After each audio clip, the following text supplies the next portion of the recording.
Hey, I know how challenging and frustrating Chapter 5 material can be as you're going through the NASM curriculum trying to get certified.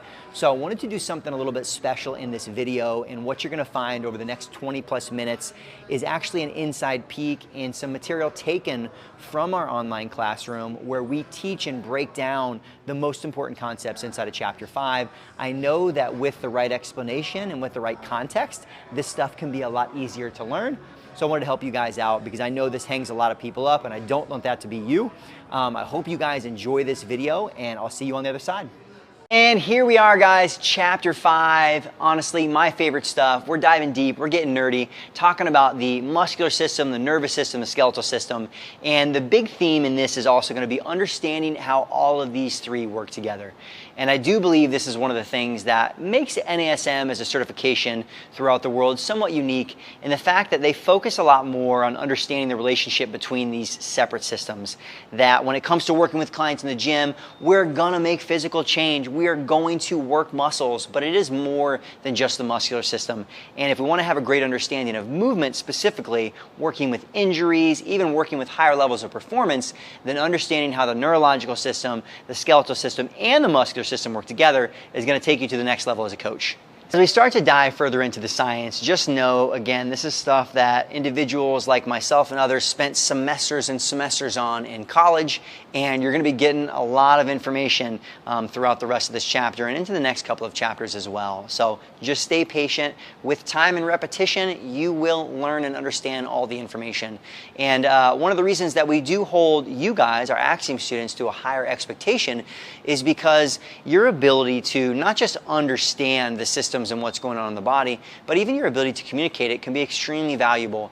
Now, although with most clients you may not be talking to them about sagittal plane and rectus femoris and using a lot of the jargon that you find inside of the materials, your ability to have those conversations with other health and fitness professionals in that health and wellness spectrum we talked about in the first chapter is going to be really valuable, especially when it comes to differentiating yourself amongst all the other coaches and trainers out there. Again, think about it. You know, our reputation as trainers may not always be the best, and so what we want to do is we want to go about building our route and your route as a true fitness professional. So it is going to take a higher level understanding of some of these systems. But the nice thing is, even for you guys, hopefully as we continue on in some of this material, you start to even understand some of your own issues, injuries, and things along the way. I know it definitely did for me, because we're going to really take a look at and understanding where do all forces in the world come from. Understanding that as forces come up from the ground, and you guys can see in this image kind of this what we call our kinetic chain, that understanding the joint systems, understanding this mobile versus stable joint system of the body. Again, we're not physical therapists. We're not here to alleviate pain for individuals, but it definitely is going to allow us to work around a lot of issues. Most people are coming in with some sort of injury, some sort of constraint or issue, especially if they're in their 30s or 40s, right? Life has taken its toll. And so our ability to understand those things and really just problem solve, right? Because what we want to do is we want people to be able to work around some of their issues. Just because someone has a previous shoulder, a hip, a back injury, a lot of times, unfortunately, even the medical community says, just don't do anything, just rest and recover, or avoid this movement altogether. When in fact, for a lot of people, avoiding the movement only makes it worse over time. So again, us and our ability to problem solve these things and work with these other practitioners, with chiropractics, with physical therapists, with doctors, it's not only going to help our clients more, but it's also going to help your business more in the end as well. And the first of these three important systems, and one that's probably not really thought about a lot by not only personal trainers, but especially people as they come into the gym, is your nervous system, right? This is like the communication pathway, our text messaging from the brain to our body. It's all of our communication system, these electrical signals that are sent out, and not only actually creating and causing movement, but gathering information. And there's ways, as we look at programming, we look at tempo, and we'll talk about even more as we get into the stabilization level of training and certain stages of training, not just stabilization, but also power training, that are very much neurological, that we're looking for not just adaptations and challenging the muscular system, but we also want to adapt and challenge the nervous system because they do work together. And so if I get better communication going in that system to my muscles, I'm going to get better activation of those muscles as well. So the nervous system, definitely one I mentioned already. I think one that makes NASM slightly unique amongst a lot of the other organizations organizations out there, partially because NASM came out of the physical therapy world and this understanding of neurological training, and not just neurological like balance and stability, but also just the messages being sent to muscles, the information and feedback we're getting in. Very valuable for clients long term and making great progress, and also, again, a great way to differentiate yourself from an educational level as a coach and trainer.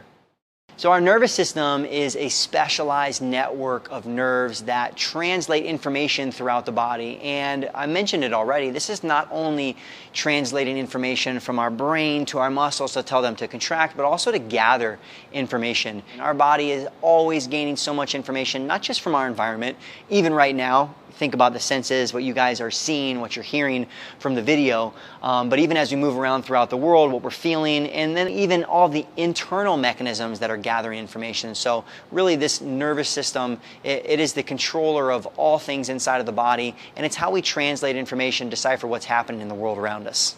And you guys can see on here, probably one of the more relevant pieces of the nervous system that we'll talk about throughout the course is what you see as an alpha motor neuron. So an alpha motor neuron is a motor neuron, meaning a neuron that translates and travels to our muscle fibers and all of the muscle fibers that it innervates. And that means all of the muscle fibers that it interacts with.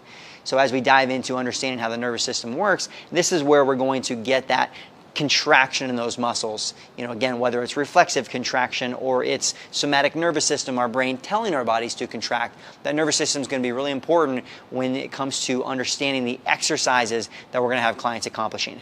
So here you guys can see a visualization of an actual neuron, and for those of you guys who had anatomy and physiology in previous education, this might not be a new image for you, and I'm less concerned of you memorizing every aspect of the terminology here in the charts, and I'm more concerned with you understanding the fact that it's actual electrical impulse signal that's being sent throughout our body. Now again, some of this, as we talk about the different types of information that our body is sending and receiving, this could be sensory information that our body is getting and sending back to our brain and our central nervous system for processing, or again, signals being sent from our brain to our muscles to tell them to contract. Either way, it is our communication system, and over time, the book doesn't dive too much into some of this information, but over time, even things like aging have an impact on our neurological system. We have things like neuron death inside of the brain, and just know that aside from the actual muscular anatomy that many of us think about when it comes to strength training, hypertrophy, overload, there is adaptations in this system as well. Not only sending of faster and stronger signals, but even in the increasing of what you see on here is the myelin sheath, which helps us send stronger, faster signals as well. So much of what we talk about, especially inside of the stabilization level training, it is going to be getting better information. Again, as we start to exercise and move, it's getting better, more accurate information of our environment and sending more quality signals to the muscles we're trying to work. And when it comes to breaking up the actual nervous system, we have our central nervous system, which really coordinates all activities in the body. This is going to be comprised of our spinal column and our brain. And then we have the peripheral nervous system, which we'll talk a lot more about in relation to exercise and movement. And the central nervous system and the peripheral nervous system obviously work together. The central nervous system being that coordinator of all activity, and the peripheral nervous system being not only the translation of signals to our body to create action, but also to gather information. And we'll continue to talk about these different types of sensory receptors in the body, especially in relation to terms like proprioception. But you guys can see even here with the images on the screen, the visualization of our central nervous system. And as you guys can see, signals being received and sent back and forth to the actual spinal cord and the spinal column. So there's a constant communication going back and forth between our central nervous system in coordinating and deciphering all the activity, and our peripheral nervous system of gathering information and creating action to deal with that. In regards to the term that I mentioned earlier, proprioception, which is the gathering of all this information, we have lots of receptors in the human body. Things like sight, things like pressure, baroreceptors. Probably the most relevant to what we'll continue to talk about in the course is going to be mechanoreceptors. And these sensory receptors give us more information about things like tension in the body and rate of length of change of certain muscles, these mechanical changes that are happening as they relate to exercises and movement in the world. All of them important, and I think the highlight here is that our body is constantly gathering information. And part of the process of exercising and training, especially as we look at things, even simple moves like squats, lunges, push-ups, as more of a skill, it really is getting in good information. And I say good information because sometimes, as we'll find, even with things like injuries or muscle imbalances, the information that our body's getting, the sensory receptors, it might not always be the most high quality information. And because of that, we end up continuing to perpetuate some of these movement issues, compensations, strength imbalances that we have. So we'll have a strong focus on mechanoreceptors when it comes to sensory receptors in the body. And you guys can see a great visualization of how our nervous system continues to kind of subdivide into various roles in the body. And we can break down the nervous system into our autonomic and our somatic nervous system. Now, the somatic nervous system has to do more with voluntary action, like sending signals from the brain through the peripheral nervous system to our muscles to create an action. The autonomic nervous system, you can almost create that mnemonic device in your head, autonomic, automatic. These are things that you don't want to think about happening. For example, like our digestion, right? Or your heart beating, right? You don't want to think about those things. You don't want to have to be sending signals. We want those to be happening automatically. And so this autonomic nervous system is what regulates that. And that can also be subdivided into our sympathetic and our parasympathetic nervous system. And you can think of the sympathetic and the parasympathetic nervous system as kind of always in flux, right? It's never always one versus the other, but they're kind of working in contrast to another. The sympathetic nervous system is like our fight or flight response. It is kind of the stress response in the body. And not just when we actually have stressors like you almost get in a car wreck and all of a sudden you feel the hairs on your arms stand up, your body's immediately ready for some sort of action, or maybe unfortunately you've been in a scenario where you were part of a fight, like you felt those things before. That is your sympathetic nervous system. And even with lesser levels though, you do have more sympathetic nervous system activation when we are active. So even when we're just exercising, right, it is a stressor on the body, which is part of the recovery repair process, right? We stress the body, we recover and repair from it, so we're stronger next time. And then we have our parasympathetic. And I always joke around and say this is like bear versus yoga, right? If I see a bear, you can bet my sympathetic nervous system's kicking in and I'm doing something. I'm running, I'm fighting, whatever it might be, versus yoga, more of our zen, right? More of our down regulation.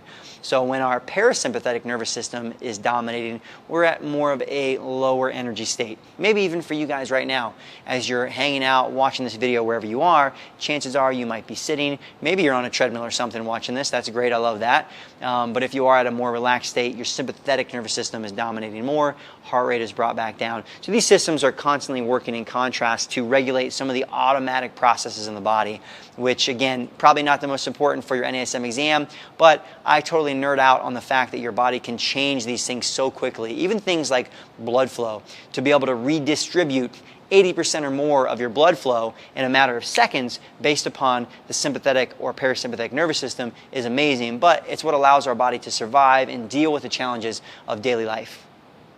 We have three primary functions of our nervous system, and those three functions are sensory, integrative, and then actual motor functions. So sensory means just gathering information, or you guys can see in the image here too, this would be actually seeing, right? The body feels thirsty, I see water. Visually, I'm getting information, right? I'm also getting internal information in my body to tell me that I'm thirsty and that I need hydration. So I have these internal sensory receptors and mechanisms, and then I have my external stimuli. Vision is a huge one, even as we get into talking about balance, right? Try standing on a single leg with your eyes open and then all of a sudden close your eyes. Huge difference. We're gathering so much information visually. You know, obviously we have our inner ear organs with balance. There's a lot of ways that we're getting that information. But then our body integrates it, meaning kind of deciphering it. So I send that signal. Let's say I send my balance information, my vision. It's gathering that information, sends it back to my central nervous system and to my spinal cord and my brain. And then my spinal cord and brain has to be like, all right, like, what is this? You know, if it's balance, it's like, okay, your body's trying to decipher, am I on balance or am I off balance? And I need to activate some muscles to recorrect the body, right? And that gets into the motor aspect too. So we have the sensory bringing in information. We have integrative, which is like actually deciphering that information. And then there's the response to send it back out. And I mentioned earlier the fact that this system, this neurological system, there is adaptation, right? Which means it's trainable. And there are, I think especially as we start to break down the different things that have to happen, even for something simple like me grabbing something, it starts to make a lot more sense why as we're developing as children and adolescents, like all these things are developing and happening. And obviously as we get later in life, you just take it for granted. You know, these things become very automatic and don't take much thought because we want to be efficient. You know, but you can think about that. Exercises are very much the same for some people. Some people move really well and they pick things up really easily. Others, I would say it's like a baby giraffe, right? You know, they get out and their legs are all wobbling. You know, that's like the first time a lot of people do like a dumbbell chest press. And the arms are like all over the place. You can probably remember or you've seen it, but it's because their body's like, whoa, this is a lot of info.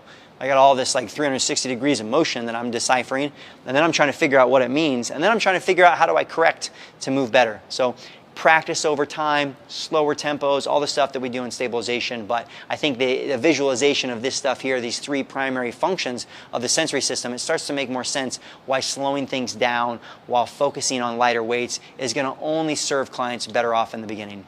So on to our mechanoreceptors, and we're really going to keep hitting on two primary mechanoreceptors, which again, these are sensory receptors that give us information about the mechanical stress that's going on in the body. And you guys can see on here a visualization of our muscle spindles. So muscle spindles, easiest way to think about this as a muscle fiber, or essentially almost like a muscle fiber, that runs in line with the belly of our muscle. So if we're looking at our visualization here of the bicep, muscle spindle kind of runs in line in the belly of the muscle. And what it does is it's constantly giving us information on the rate of change of the length of our muscle. So as I go from flexing my elbow to extending my elbow, that muscle is shortening and lengthening. So I know that. And then as I go faster, my body's getting information about not only how much is that angle changing between these joints, how much is this muscle now lengthening and stretching, but how fast is it happening. Right? And our body's constantly getting this information. So for one, it just has a better idea of like where are things and what are they doing? What's the tension like?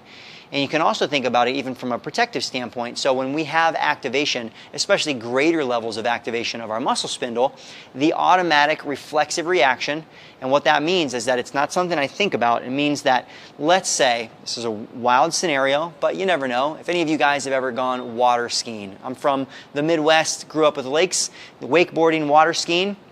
You'd be in the water, you're holding on to the ski rope, and if there's slack in that ski rope and that boat takes off, what happens when it catches is it jerks your body really quickly, right? So if that happens, if you think about the bicep, if I'm here and all of a sudden that takes off and boom, straightens me out really quickly, what the muscle spindle does is it causes contraction, automatic contraction in that same muscle group. And in some ways, especially if you think about it from the ski rope standpoint, it's kind of protective, where my body's like, oh shoot, this is changing really quickly. I don't want it to get to an end range and all of a sudden cause a muscle tear or something else, so I'm going to cause contraction. Right? So that's one scenario. So either way, the rate of change, that's an extreme one, right? Where if I had that happen quickly, my muscle is going to contract very quickly and help me hold on to that rope. But even just as I'm constantly going throughout the world, daily, we'll talk about it even more in our flexibility stuff, because our body is constantly regulating tension. And many times it's regulating tension for our safety or based on the information that it's getting. So that muscle spindle, as I flex and extend the elbow, we're talking about the bicep, that rate and the length of change when it's activated, that signal, I'm getting information, you guys can see it here on the image, my body's sensory, I'm getting that information from the muscle spindle, it goes right to my spinal cord, not to the brain, and if it senses some activation, boom, I get an automatic signal sent back telling that same muscle, contract, all right? And we'll talk about that in flexibility, because sometimes the muscle spindles are also helping us hold on to positions and keeping us tight in those ways, but we'll get to that too. All right, so muscle spindles, definitely an important one to keep in mind, and it's easy to think about with the bicep, but all of our muscles throughout the human body, they all have these receptors to give us information on what's happening in the environment internally, right, our muscles, and around us. And this is also where some of you guys have probably heard of the stretch reflex, especially when it comes to things like plyometric training, performance training, that when I have a rapid stretch of a muscle, I get a stronger contraction. All right, now one way you can think about that is oftentimes things like plyometrics, box jumps, or even like if I were to do pogo hops and I'm doing some jumping of rope, I'm getting a really rapid stretch in my calf and my gastroc. All right, now the nice thing is that it is somewhat efficient, because not only do I have some rubber band effect from like rapid contractions where I'm using some of the elastic elements of my muscle, but I activate the muscle spindles. So when you get a rapid stretch, it's a great way to get a rapid contraction. So we'll talk about this more in our plyometric section as well.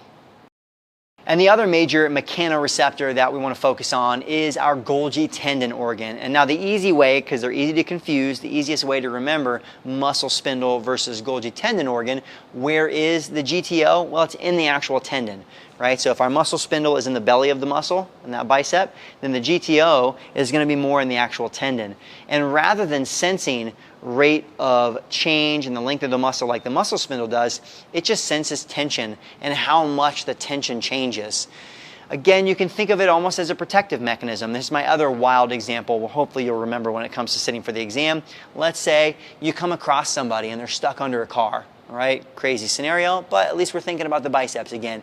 And you go to lift that car off of someone. All right, obviously we're going to use legs, core, everything else. But if I'm holding on to the bottom of that car and I go to lift up, well, my body's going to be sensing. I have no change in the angle of my elbow, so the muscle spindle is not going to play as much of a role, but my body's going to be sensing how much tension am I accumulating in that bicep tendon. And if it's too much, what happens is our body automatically relaxes that muscle, right? So in the car scenario, you can think of it as my body's way of preventing me from tearing a bicep. But again, day to day, these muscle spindles and Golgi tendon organs, they're just working together to give us better information. As I move around, as I get into other positions, it's helping to regulate certain tension and contract or relax muscles, to either A, protect me or help me move around the world, or just gather information. So Golgi tendon organs, when they activate, they do the opposite of muscle spindles, right? Instead of causing contraction in that same muscle, they inhibit contraction. They cause relaxation. So these muscle spindles and GTOs, they're constantly working together for information, and both of them will play a pretty important role when we get into our flexibility chapter. And on top of our mechanoreceptors like the Golgi tendon organ and the muscle spindles, we also have joint receptors. And without going too much into this is just an understanding that even internally inside the joint, our body is getting information about acceleration, deceleration, pressure, so that we have an understanding of where our body is. Either A, to understand like, hey, maybe this joint is in a bad position, a suboptimal position, and I need to correct something, or just overall to have a good understanding of where my body is and the space around me.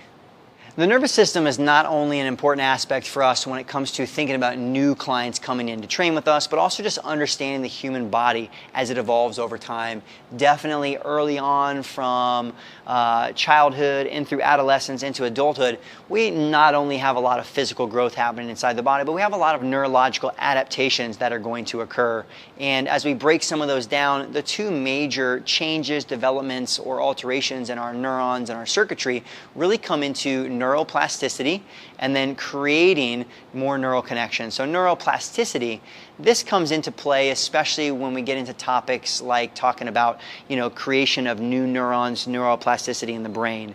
As you guys spend time, let's say you work with a more active, aging, older population, this starts to become pretty important, especially with things like Alzheimer's, memory loss, overall neuron and brain death as we age, and how exercise, cardiovascular exercise, the right lifestyle can help to continue to create not only new neurons in the brain, but this neuroplasticity over time. And then especially when it comes to skill development, movement, exercise in the gym, more about creating new connections and stronger connections where, again, we're not only sending stronger signals, but we're also to do better with some of that information. So we'll talk more about the motor learning pathway as we get into some of our movement stuff throughout the course. But there is a lot of adaptation potential for individuals, clients, and people throughout life on the neurological side of things.